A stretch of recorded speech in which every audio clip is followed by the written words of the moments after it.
pelabuhan dan permata. Menikmati semilir angin yang berembus membawa kabar bahagia penuh cinta dari tengah laut. Beberapa orang mondar-mandir membawa tangkapan ikan yang diambil dari perahu yang berlayar semalaman, meninggalkan sang istri yang tidur berselimut doa untuk suami tersayang yang melaut menjemput rezeki. Puluhan perahu bersandar tiap hari di pelabuhan yang tak pernah mati, terlebih ketika rembulan sedang malas menampakkan sinarnya. Dan saat sinar rembulan mereka sempurna di atas langit, para nelayan tidak melaut. Mereka akan berkarya membenahi jaring dan kapal-kapal. Begitulah yang terjadi. Karena saat di puncak Wulandari atau yang lebih dikenal dengan istilah padangan, tidak banyak ikan yang dapat ditangkap oleh nelayan tersebut. Puluhan pabrik siap menampung berapapun rezeki ikan yang didapat oleh para nelayan yang berlayar di Teluk Pampang dan Selat Bali.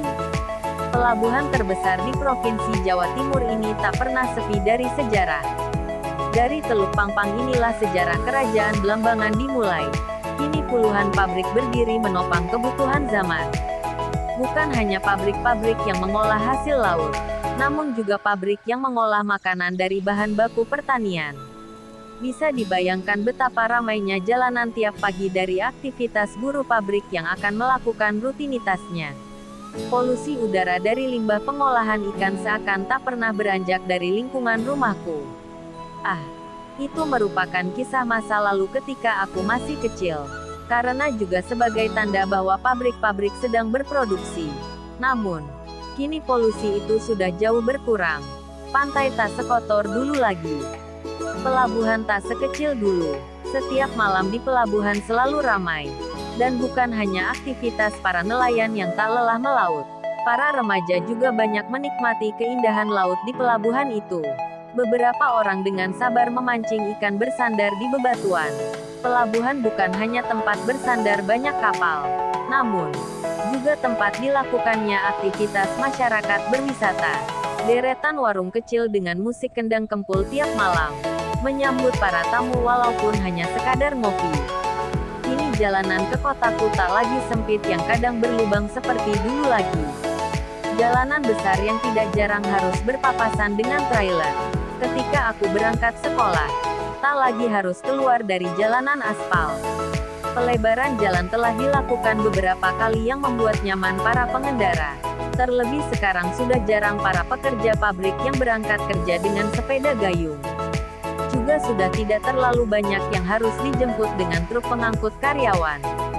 Para pekerja tersebut sudah banyak yang berangkat pakai motor seperti halnya para pelajar berangkat sekolah. Pembangunan infrastruktur yang berkaitan dengan moda transportasi sangat berpengaruh terhadap tingkat perkembangan ekonomi masyarakat. Karena dengan transportasi yang baik tersebut, hasil produksi lebih mudah dipasarkan. Begitu juga dengan pengadaan bahan baku. Karena pabrik-pabrik tersebut bukan hanya mengandalkan hasil laut dari Selat Bali, namun juga dari pelabuhan lain yang ada di Laut Selatan.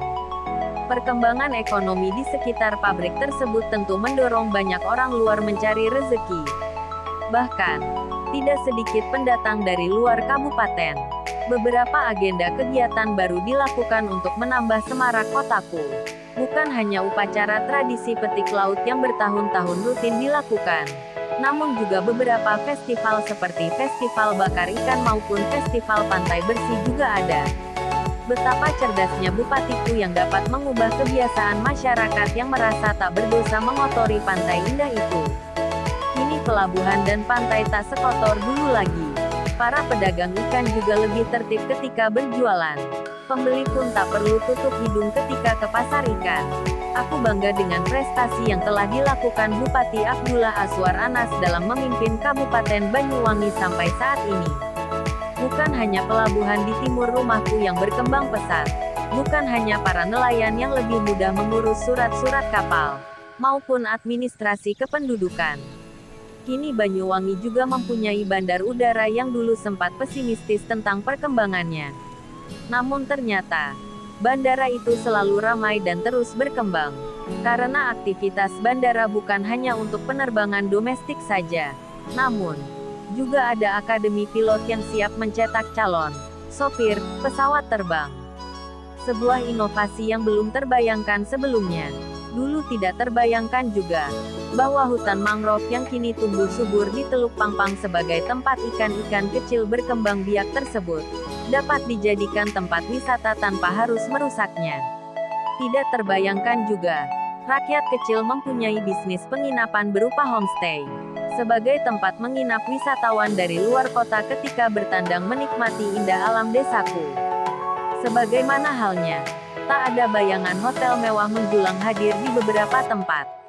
Banyak hotel itu hadir sebagai salah satu ikon bahwa daerah tersebut daerah maju. Semua tak terbayangkan seperti saat ini. Banyuwangi selalu ramai dikunjungi. Kini, desaku bukan hanya ramai dengan produk perikanan. Balai Latihan Kerja (BLK) tingkat nasional pun juga ada. Bangunannya megah siap mencetak generasi muda untuk siap berkarya. Bangunan BLK dibangun berdekatan dengan sirkuit balap BMX, yang ketika tidak ada acara, dapat digunakan tempat nongkrong para remaja. Sambil menikmati permainan para bikers pemula, tiap sore tempat ini selalu ramai dikunjungi. Tempatnya yang tidak jauh dari balai desa, memudahkan kita untuk rehat sejenak setelah menumpang wifi gratis di balai desa. Ketika kita mengerjakan PR sekolah dan ingin hemat kuota. Sementara itu, laut tetap saja ramai.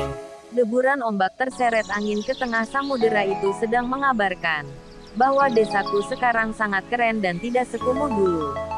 Prabu Minak Jinggo yang konon disemayamkan di setinggil dekat pantai tersebut mungkin tersenyum bahagia melihat hamparan kerajaannya kini berkembang pesat.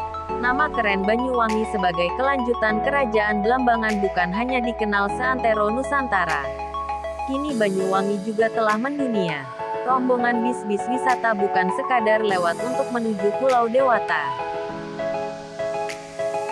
Artikel ini adalah juara 5. Lomba esai 10 tahun Banyuwangi penuh inovasi kategori pelajar.